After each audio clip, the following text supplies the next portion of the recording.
Welcome, everybody, to the second ever Coffee with Colby. I'm sitting here with our new minister, Colby Clapp. My name is AP.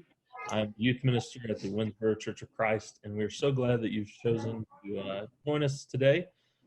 Today, Colby, we're going to start with a very important question. It comes from an anonymous person, and I'll quote. You ready for it? Ready. It's Colby.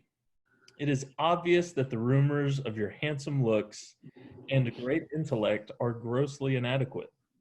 Is it true you also have tremendous humility?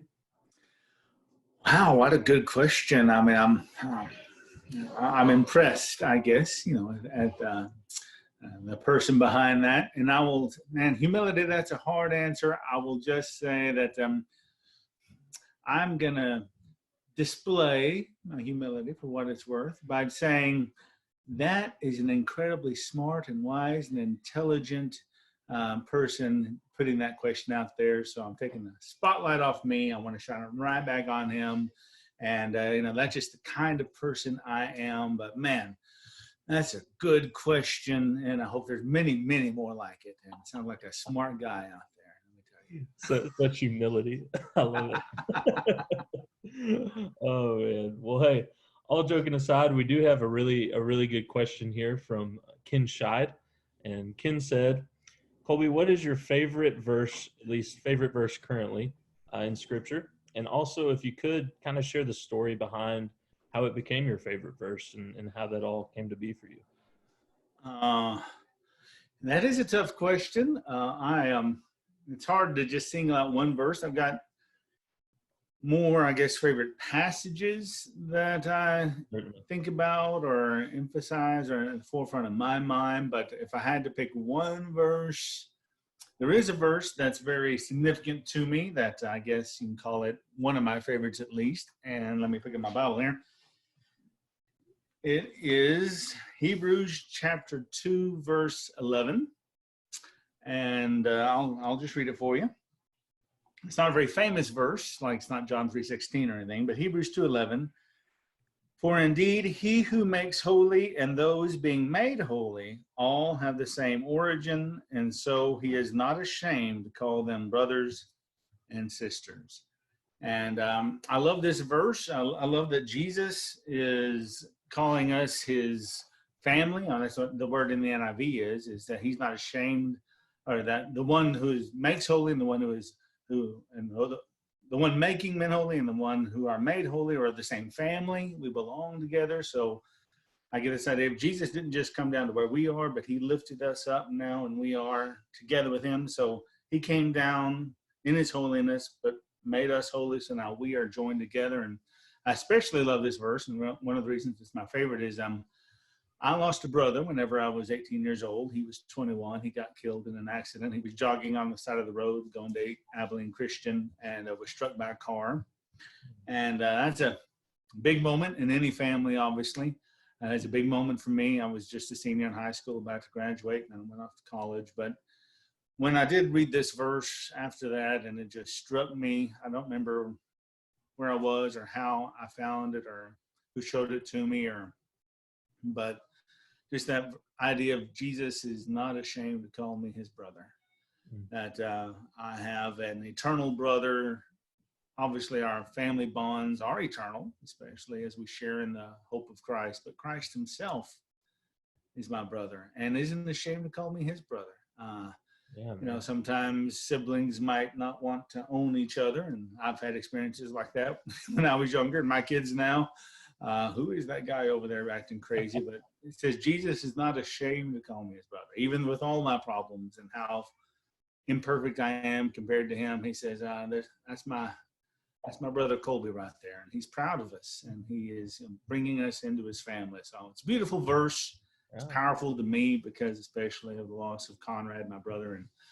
And it has been one of my favorites for a long time. Yeah, man. I think that's awesome. I think that's a good backstory to it too. Is that it's so personal, and I is sharing it. I really do because I think that's sometimes what we miss when we read Scripture. Is the personal aspect of it that I think Jesus understood. I think so. he got it obviously more than we do often. So thanks so much for sharing that, man. That's Yeah, good. and I agree that Scripture needs to be personal, and Absolutely. there's other personal parts of it too for me, but that's one of the highlights. That's one of the very top. So, good question. You said Ken? Yeah, that was from Ken Scheid. All right. So, yeah. Thank you, Ken. And I guess one last question for us this week. I'll remind everybody you can comment below or send us a comment in the Facebook post that we make, or even online on our website at Winnsboro.church. We'd love to hear more of your questions. But one question I would love to ask you, Colby, is I'm a big hobbies guy. I love my hobbies and activities that I like to do when I do get some free time. And I was just curious, what is your favorite hobby right now? Well, my favorite hobby, I like to do lots of stuff, and I like to do some stuff by myself, and binge watch Netflix or play some video games. I'm part of that generation, I guess. But my favorite thing to do is to get together with just a few friends and play some board games. I'm actually downstairs in my basement right now where I got board games. There's board games propping up my laptop as we speak, and here's one of my favorites. It's Settlers of Catan. If you've never played it, I'm going to introduce you to it sometime. It's a great game. This is actually a little expansion box. The main box is bigger than that, and that lets you have more players. But anyway, I love board games, and there have been many a night when I've stayed up till 2, 3, even 4 o'clock in the morning playing with friends, when a grown man, father, responsibilities, should not, but I do it anyway. I love it. And me and especially some of my good friends way back in Iowa that I don't get to see much anymore. When I do get to see them, we act very irresponsibly and stay up late and play board games late into the night, and it's one of my favorite things to do. I mean, I like other things too, but that tops my list. So that's awesome. Yeah, board You're games. making memories. Yeah, good. A little irresponsibility on that stuff on every now and then. I imagine most people are a little bit irresponsible with the hobbies they love to do. Oh yeah, that's we won't get into that. You're exactly right, man. Awesome. Well, thank you so much for sharing all that. As I said before, you can reach us online at Winnsboro.church or on our Facebook pages, or even down here in the comments here on YouTube if you're on a mobile device or your computer. I'd also say that we have our services for Sunday coming up tomorrow. We'd love for you to check in and worship with us.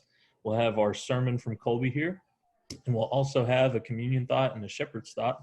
And so be sure to check that out, and be sure to check out the next Coffee with Colby coming at you next Saturday here on YouTube at 8 a.m. as always. So one final word from Colby. I'll let you kind of just take us out with a little bit of info on this upcoming sermon we got tomorrow. Yeah, I actually did a sermon that incorporates my love of board games. Hey. It's I guess as a preacher, you look for illustrations and you naturally look at things that interest you, and then you make those connections. And so, and one thing I thought is, these are very strenuous, stressful, difficult, circumstances we're in right now. So I thought, well, let's bring a little bit of lightheartedness into it. So hopefully you can tune in tomorrow and maybe laugh a little bit, have a little scene especially that you might like with my kids, but there's some serious application too and some biblical truths. So yeah, hopefully you join me and hopefully you get something out of it. It's my prayer, at least every time I speak, that God uses that moment to work in your heart a little bit. So yeah, I look forward to being there with you in person, but for now, being there this way in your home, and hopefully you get something out of that message. So be seeing you tomorrow.